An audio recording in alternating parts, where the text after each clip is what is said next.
तो स्वागत है आपका हमारे चैनल स्पिरिचुअलिटी डीप में। हम लोग यहाँ डीप स्पिरिचुअलिटी की चर्चा करेंगे और यहाँ तक कि मटेरियल वर्ल्ड की भी सारी जानकारी देंगे और स्पिरिचुअलिटी की भी सारी जानकारी देंगे।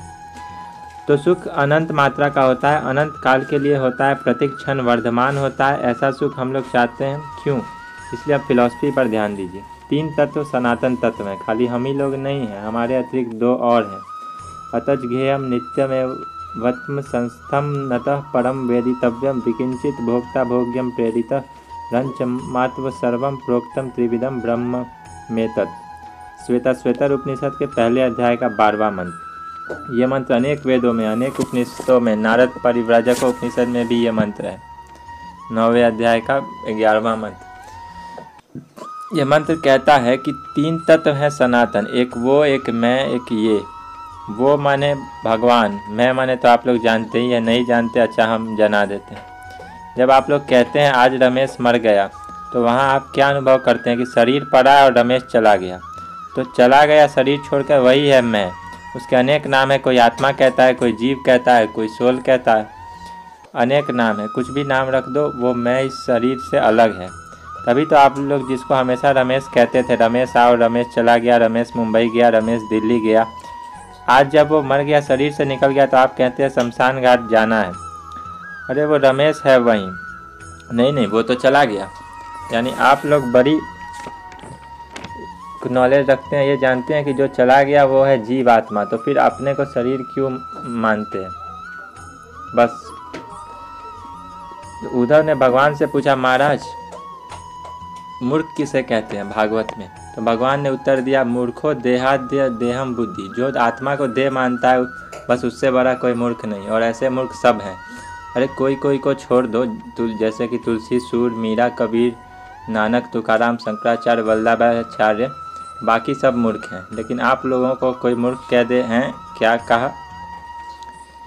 अरे शरीर ही नहीं, आप तो और आगे बढ़ गए हैं। हम ब्राह्मण हैं, हम क्षत्रिय हैं, हम वैश्य हैं, हम शूद्र हैं, और आगे बढ़ गए। हम पंजाबी हैं, हम बंगाली हैं, हम गुजराती हैं। ये लो, ये सारी बीमारी पाल लिए। अरे तुम तो आत्मा हो, ये सीधी सीधी बात करो ना। हाँ तो समझ लीजिए, वो माने भगवान, मैं माने जीव, और ये माने माया। ये 3 तत्व सनातन है, सदा से हैं, सदा रहेंगे। ध्यान दो, तीनों में किसी ने किसी को नहीं बनाया। नंबर 2, तीनों में कोई किसी का नाश नहीं कर सकता, भगवान भी नहीं। हाँ, भगवान भी नहीं कर सकते। नित्य वस्तु का नाश कोई नहीं कर सकता। और ये भी आप लोग जान ले कि जब तीनों नित्य है तो कोई किसी से सीनियर नहीं है। यूँ तो वेद कहता है अमृतस्य सवै पुत्रा, सब जीव भगवान के पुत्र हैं, लेकिन बाप सीनियर नहीं है। बेटे और बाप की उम्र एक है। हाँ, बार बार वेद कहता है ये तो वायमानी भूतानी जायन्ते, पैदा होते हैं सब जीव भगवान से। तैत्तरीय उपनिषद के 3री बल्ली का पहला अनुवाक। समस्त जीव जिससे उत्पन्न होते हैं, जिससे रक्षित होते हैं, जिसमें लय होता है, उसी को वो कहते हैं भगवान और वो भगवान का दूसरा नाम। आनंदो ब्रह्मेति दिव्य जानत आनंद देव खल विमानी भूतानी जायन्ते, वो भगवान का दूसरा नाम है आनंद। दूसरा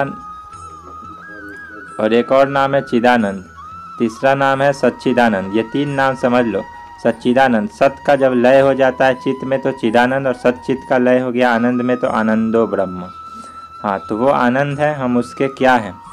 अंश हैं, भगवान के अंश है। अंश माने तो लोग कहेंगे कि होता है टुकड़ा, भगवान का टुकड़ा नहीं हो सकता। नैनम छिन्दन्ति शास्त्राणि नैनम दहति पावक न चैनम क्लेदयन्ति अपनो शोषयति मारुत।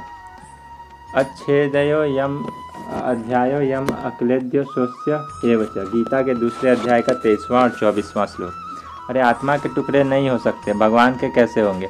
जिसके टुकड़े हो जाए वो तो अनित्य वस्तु होती है। अरे भाई टुकड़े नहीं, इसलिए टुकड़े कहते हैं कि शक्ति तेन सत्वम बन जायती, हम भगवान की शक्ति हैं।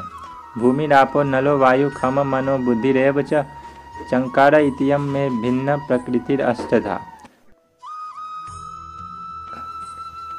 अपरेयम इतस्त्वन्यम प्रकृतिम विधि में परम जीवभूतम महाबाहो ययेदम धर्यते जगत। गीता के 7वें अध्याय का 4था और 5वां श्लोक। विष्णु शक्ति परा प्रोक्ता क्षेत्र जनाख्य ततः पर अविद्या कर्म समझान्य तृतीया शक्ति इष्यते।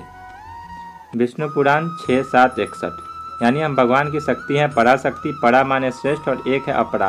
अपरा माने खराब निकृष्ट। तो वो कौन है? तो माया। निकृष्ट क्यों कहते हैं? आप भगवान की शक्ति वो जड़ है। जैसे ये तौलिया, उसके ना इंद्रिय है, ना मन है, ना बुद्धि है, ना चेतना है, जड़ है, इसलिए उसको निकृष्ट कहते हैं। ये उसी माया से बनी है। तो भगवान की शक्ति होने से हमको अंश कहा जाता है और भगवान से ही हमारा सारा संबंध है, इसलिए भी अंश कहा जाता है।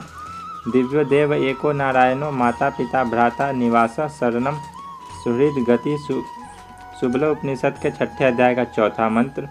गतिर्भर्ता प्रभु सच्ची निवास शरणम सुहृद प्रभाव प्रलय स्थानम। गीता के 9वें अध्याय का 18वां श्लोक।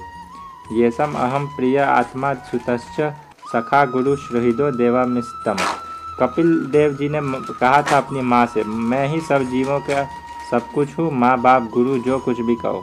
3रे स्कंद का 25वें अध्याय का 38वां श्लोक भागवत। तो इसलिए भी हम भगवान के अंश कहलाते हैं और वेदांत भी यही कहता है, अंशो नाना व्यपदेशात्। इस विषय में कोई कई सूत्र बनाए।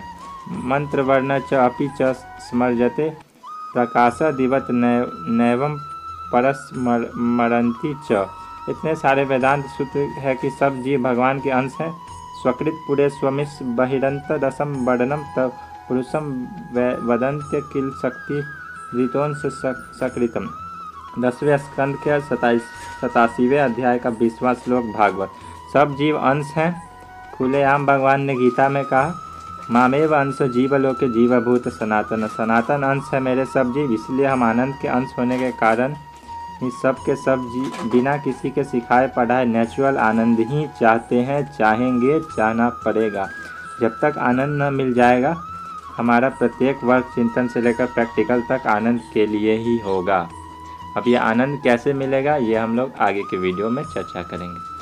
आप लोग प्लीज़ इस चैनल को सब्सक्राइब करिए, क्योंकि आपको आध्यात्म की सारी जानकारी यहाँ मिल जाएगी, जो कि बहुत ही आवश्यक है।